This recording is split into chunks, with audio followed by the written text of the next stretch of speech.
ইরানের ইসলামী বিপ্লব ও আধুনিক ইসলামিক প্রজাতন্ত্র ইরানের প্রতিষ্ঠাতা ছিলেন আয়াতুল্লাহ রুহুল্লাহ খোমেনি। দীর্ঘ ১৫ বছর নির্বাসনে থাকার পর দেশে ফিরে পাহলভী রাজতন্ত্রের পতন ঘটিয়ে প্রতিষ্ঠা করেন ইসলামী প্রজাতন্ত্র। ১৯৮৯ সালে মৃত্যুর আগ পর্যন্ত দীর্ঘ ১০ বছর ইরানের সর্বোচ্চ ধর্মীয় এবং রাজনৈতিক নেতা হিসেবে দায়িত্ব পালন করেন।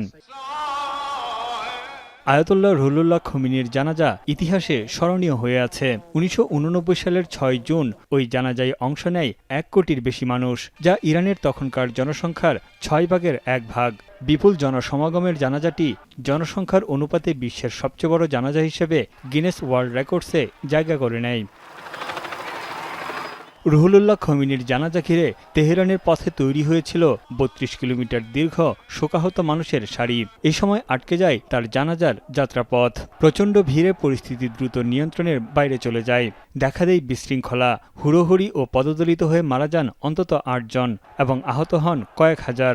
নিরাপত্তা বাহিনী ফাঁকা গুলি ছুড়লেও পরিস্থিতি নিয়ন্ত্রণে আসেনি। শেষ পর্যন্ত দাফন স্থগিত করা হয়। পরদিন তার জানাজা ও দাফন সম্পন্ন হয়। তার আগে প্রায় ২০ লাখ মানুষ সারারাত খোমেনির মরদেহের পাশে অবস্থান করেছিলেন।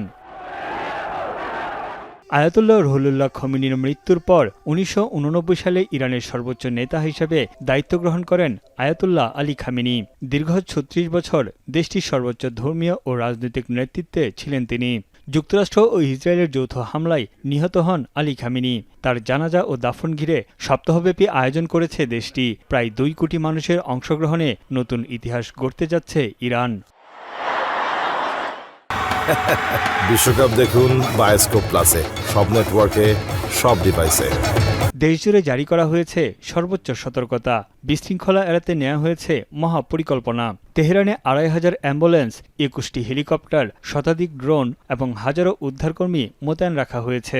প্রস্তুত রাখা হয়েছে ২০,০০০ কক্ষ, কয়েক ডজন হাসপাতাল এবং ৫ লাখ লিটার স্যালাইন। ব্যক্তিগত গাড়ি চলাচলে আরোপ করা হয়েছে কড়াকড়ি। শহর জুড়ে ৭০০-র বেশি পার্কিং এলাকা খালি রাখা হয়েছে।